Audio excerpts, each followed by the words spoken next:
Welcome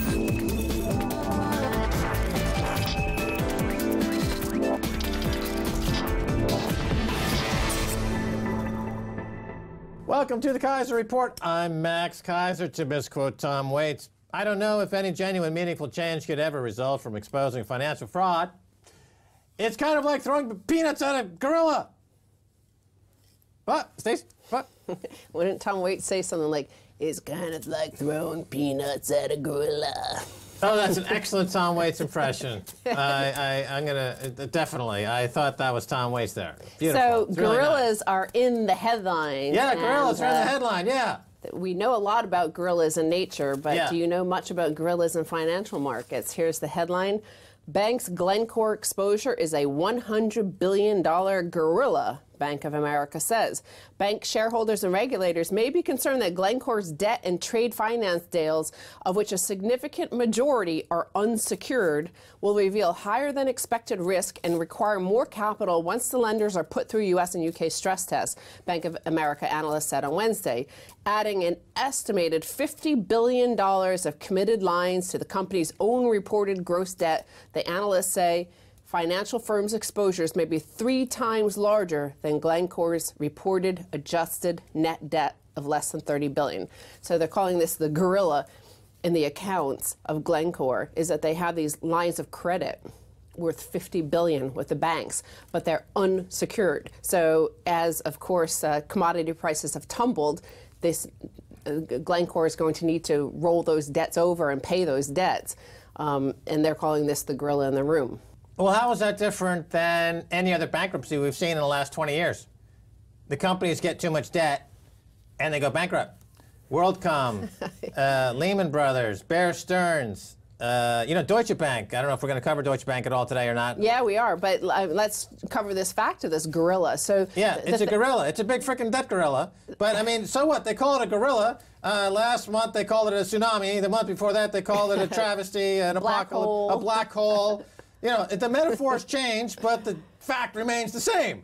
The companies are over-indebted because they have no ability to generate significant earnings for 2 principal reasons. Number one, the ecology itself is collapsing, and this is most spectacularly borne out by a company like Glencore that's in the business of extracting from the ecology wealth. But since they've already extracted all the wealth you can, then the company is going to go collapse. And number two, the return on fraud around the world is diminishing. The law of diminishing returns has now finally caught up to fraud. You would never think that stealing money would ever ultimately lose its ability to make those doing the thieving wealthy. But we now live in a world where actually just stealing money out of people's pockets, as all the major banks do every single day, is becoming less profitable and in some cases unprofitable because the purchasing power of the money they're stealing is collapsing. We are living in a world of purchasing power deflation.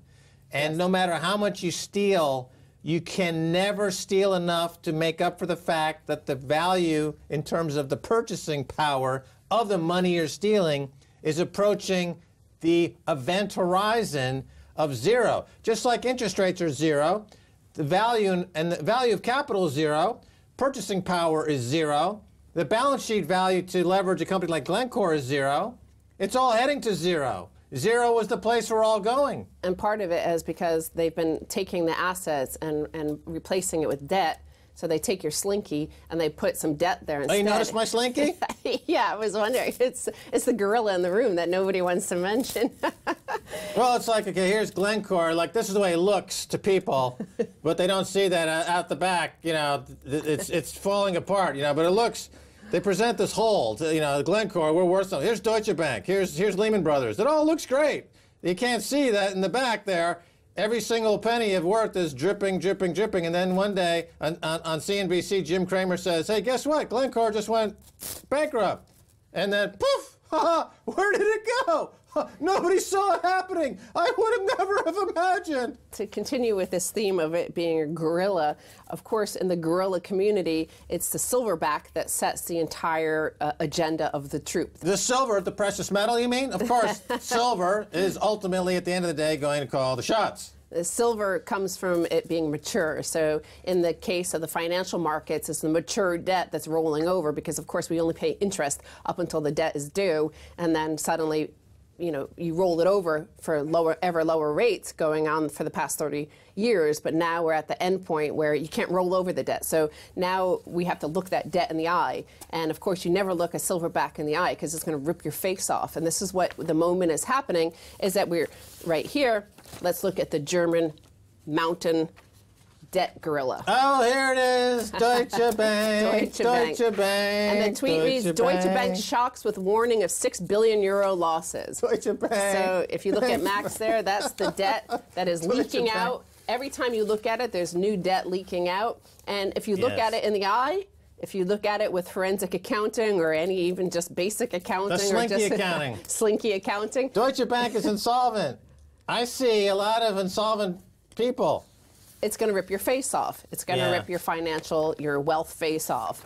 And here's another headline. Oh, we're leaving Deutsche Bank? Well, what do you want to say about it? I want to talk about it because they've got $90 trillion in derivatives. Yes, they do. On their balance sheet. And that is collateralized by this sort of debt that they are writing down. That is like hamster poop. Yeah. It has the value of donkey poop. Most people assume that it's some sort of assets, but in this financial world, assets are debt, and it's the debt that's maturing that can't be rolled over in the case of much of this Deutsche Bank debt. It's gorilla poop. But look, $90 trillion in derivatives. Which is many, many, many times. I mean, what's the GDP of Germany now? It's like 2.5 or 3 trillion euros. Deutsche Bank is $90 trillion in debt on their books. If the cost of debt goes up even 1/100%, the value of those derivatives have to be marked down to zero, even though they already are zero. But they tell their accountant they're not worth than zero. One of the big 4 accounting firms, they work with Deutsche Bank. What's the word I'm looking for? Lie? Oh, that's right. They lie. One of the big 4 accounting firms. They claim that Deutsche Bank is not insolvent. They claim that Deutsche Bank has a breakup value more than zero. They said the same thing about Lehman Brothers. They said the same thing about Enron. The same accounting firms, by the way. When Deutsche Bank goes bust, as it most surely will, because it is nothing except a hologram of debt, then we're going to find another leg down to this incredible global catastrophe. Money printing will ensue, 60 to 70 to 100 trillion. And of course, the silver and gold, once released from the toxicity of the central bankers, will go to 10, 20,000 an ounce? Yes, and the equity markets have reflected that. The share price has fallen, but it's the debt markets that we have to be terrified of if it's going to rip our face off. So here's a headline. A tweet says, this is huge. 3-month Treasury bills were auctioned off at zero yield for the first time in history. Here is the chart. Zero yield just happened. I got a comment. And the point why this... I got a comment. Okay, go ahead. No, go ahead. You're the silverback please go. here. I haven't matured as much as you. No, I've overly matured. Yeah, you're pretty ripe. I'm ripe. I'm old. I'm beyond mature. I'm a senior citizen. I get free bus passes. Go ahead.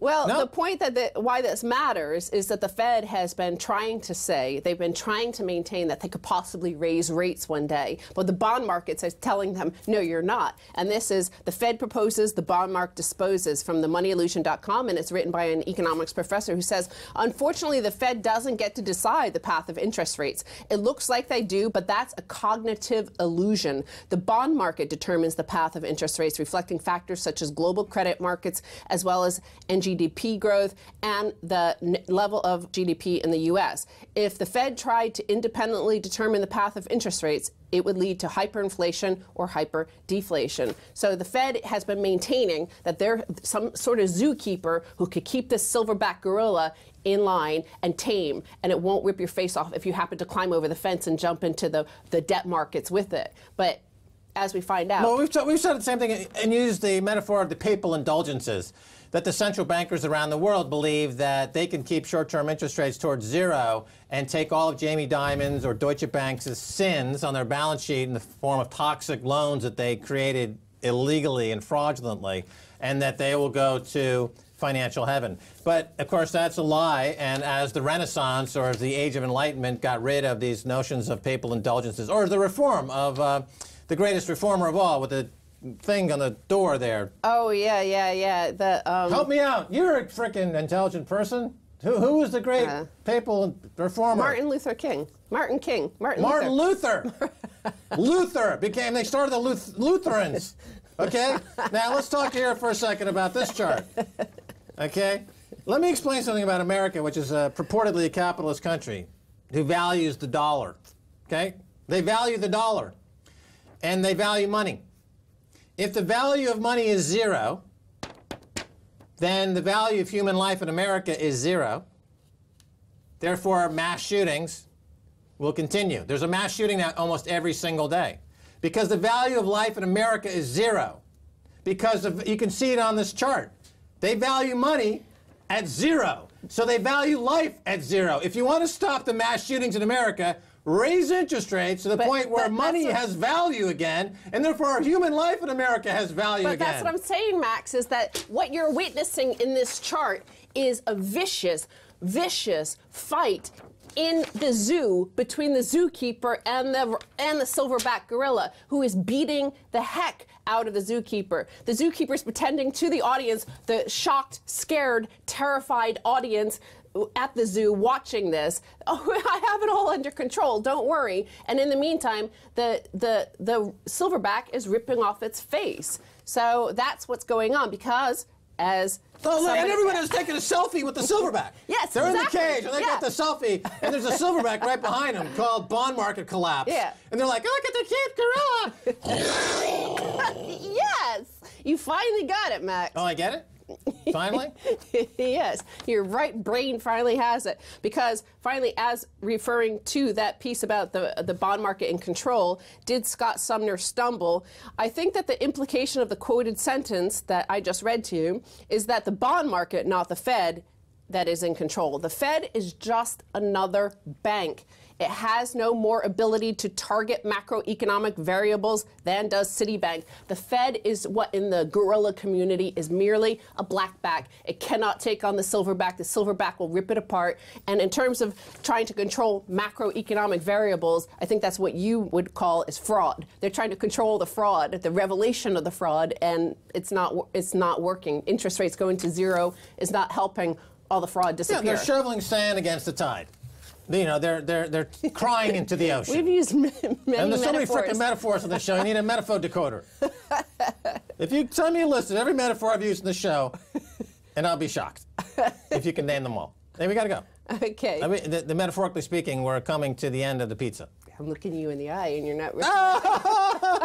Oh no! Don't go away. Much more.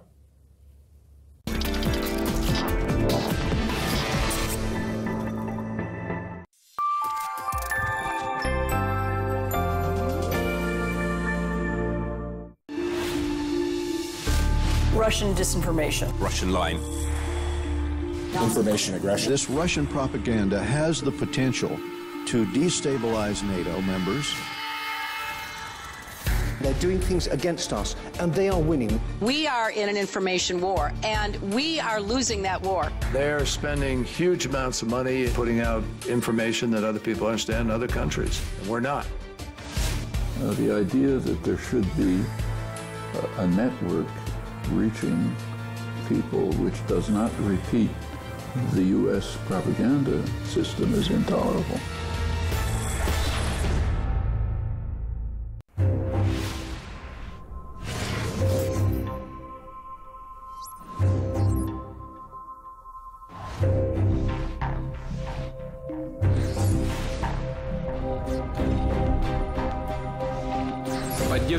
Air support will be carried out without participating in ground operations.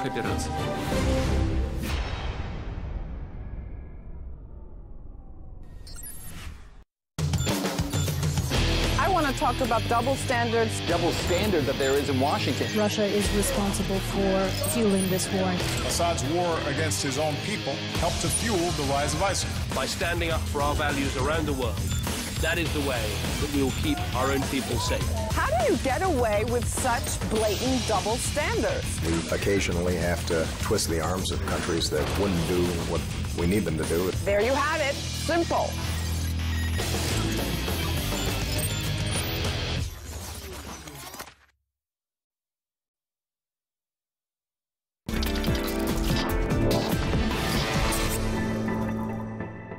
Welcome back to the Keiser Report. I'm Max Keiser. Time now to go to Scotland and speak with Ian Fraser, author of Shredded, Inside the Bank That Broke Britain. Ian, welcome back to the Keiser Report.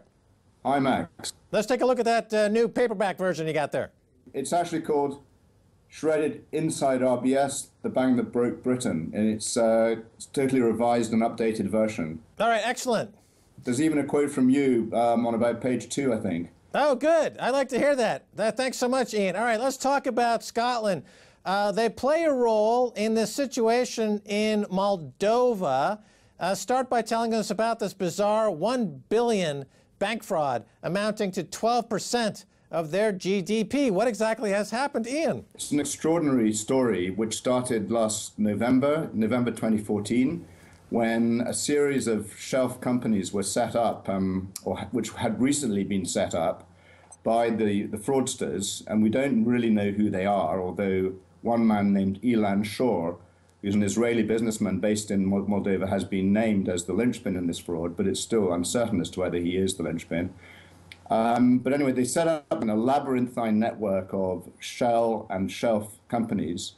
And we found that about, I think, up to a dozen of these companies were actually registered in Scotland, some of them in very insalubrious addresses, like in Pilton, where Train Spotting was filmed, or like in the Ferry, which is a very rundown part of Inverness, in former council houses. And then myself and a colleague named Richard Smith, we tried to find out, more about the individuals who lived at these addresses. And we did find several who were from Lithuania and other parts of Eastern Europe who had set up company formation businesses in these addresses. All right, Ian, I just saw a little documentary on this last night. And what's interesting is that the companies and shady characters are always looking for offshore vehicles in which to launder money. And the popularity of different territories comes and goes, and it's like the fashion changes. What's interesting is that over the past few years, suddenly Scottish limited partnerships, SLPs, tens of thousands have been created. It's become the fashionable way for these foreign entities in Eastern Europe, principally, to move hundreds of millions, billions, possibly trillions, if you look on a global basis. And you're right there in Scotland, so you've got a front row seat. The regulators, from what I understand, their attitude is that the volume of this is just enormous, and we just don't have the ability to get through it all. I think they're kind of overwhelmed, to be honest. I mean, it seems to be the case that these Scottish limited partnerships, which were originally created as a corporate vehicle in 1907, have become the confidentiality vehicle of choice for fraudsters, money launderers, organized criminals, not just from Central and Eastern Europe, but from other parts of the world. And they often have parent companies which are, they have limited partners and general partners who are the controlling shareholders, who are based in secrecy jurisdictions like the Maldives, like the Seychelles, like the Marshall Islands, and other places, including BVI and the Caymans. And it seems that basically the UK regulatory authorities are unable to really do much about this at the moment, because the system for company formation was based on what I call an era of gentlemanly capitalism, when you trusted people to be honest and to not lie, for example, about who owned such and such a company, or who or what the company was for. But nowadays, I think that system, even though it still exists as far as Companies House is concerned, the system actually can no longer function, because you can't trust people to be honest when they're filling in forms and creating companies. Let's move on a little bit to get your thoughts on a couple of topics here. So you're up there in Scotland. You've got this excellent book, Shredded, about RBS, which has been being read all over the world. You really go into a forensic accounting for all the skullduggery that went on at that institution. But post the election in Scotland, we've already got an SNP scandal, I guess is what I'm hearing. Tell us about this property scandal involving SNP candidates, or is that not? What's going on? Is there a scandal? It's the first major scandal the SNP has had, really, the first bit of sleaze that the SNP has had since it's been in office now for 7 years. So in some ways it's quite remarkable there hasn't been one until now, but this one involves a lady called Michelle Thompson, who was only elected as an MP for an Edinburgh constituency in the last election. So she's only been an MP for, 5 months since May. It's getting a lot of coverage up here because the SNP isn't particularly popular with the media in Scotland. But, she seems to have basically been behaving in a fairly Rahman-style way in terms of buying properties off people who were distressed through ill health or other reasons, and then flipping them for like 3 times the price soon after that. And the lawyer who advised her has already been struck off by the Law Society of Scotland, which in itself is, a sign that something a bit dodgy was going on. It just sounds like a kind of a garden variety scandal. But as you point out, the S&P is getting an inordinate amount of media attention right now because they're doing so much to challenge the status quo that might have something to do about it. Let's change gears a little bit more now. Again, Lloyd's Bank. Yeah. They are going to give ordinary citizens the right to buy Lloyd's shares. Tens of thousands are scrambling to get their hands on these shares. But, Ian, don't ordinary citizens already own Lloyd's Bank? Why are they being asked to pay for it twice? You could say that they do. I mean, the stake has come down from about more than 40% at the time of the bailout to I think 15% at the moment, because Osborne's been doing something called dribbling out, which means, selling off tranches of shares to institutional investors over the past year or more. I think he's quite keen to do, to be almost like a disciple of Mrs. Thatcher, and one of her greatest achievements in the eyes of her admirers was the privatizations, the mass market privatizations of the 1980s and the so-called Tel-Sid type privatizations, which was the gas one of the 1980s. I think this one is quite odd. There's going to be a discount for retail buyers of Lloyd shares. There's also going to be a loyalty share. There's a loyalty point bonus. So if you keep them for more than 12 months, you'll get an extra share free, or one. I can't remember the exact proportion, but you get 1 share for every 12 shares bought free, or something like that. So it's going to be quite interesting. But you're right. Technically, they do own a percentage of that company already as taxpayers. If I go to Tesco and I buy a banana, when I walk out the door, they don't ask me to buy the banana again. I mean, I bought the banana, I can leave the door. It's not 100% parallel. I mean, you're saying that there's a 15% stake, but as you point out, this Thatcher era comparison, let's dig into that a little bit, because during the Thatcher-Reagan period of neoliberalization and deregulation of various financial markets, you developed a class of people, both principally in Britain, who became owners of these council flats. And the history there is that you end up with council flat barons, the individuals that own 50 or 60 flats, who then rent it out to at much higher rates than they would have been offered as public housing. And so this idea of developing an ownership society, I don't think it really worked in the end, because you have a housing crisis, you have a public housing crisis, so that theory didn't really work. Now let's look at the bank shares and banks for a second. Here you have the 4 biggest banks in Britain. Every single one of them has been involved in incredible scandals, including Lloyd's, which I believe their favorite scandal would be mis-selling. They've been involved in a number of those mis-selling scandals. But by giving the public a chance to own a piece of the fraud, this is very Fagin-esque, if you will. If you get a gang, if you get everybody in on the gang, if everybody's participating in the fraud, then they're not going to be as pressing to get some accountability and for the rule of law to be applied, because they're benefiting from the fraud. It's very, very cynical, I think, to include the public in the fraud to try to stop the public from demanding accountability from the fraudsters. Your thoughts? Well, I think that's a very good point. I mean, back in the 1990s, all the city analysts and the institutional investors knew that Lloyd's was mis-selling, and that Lloyd's was, inverted commas, mis-selling, which basically means committing fraud, far more successfully than any other bank, which was one of the reasons why its shares were going through the roof. And it was the banking stock to own during the 90s. So the people, these analysts and investors knew it was committing what is effectively a crime, and they knew that was boosting the share price, and so they bought more of the shares and they pushed up the value of the shares.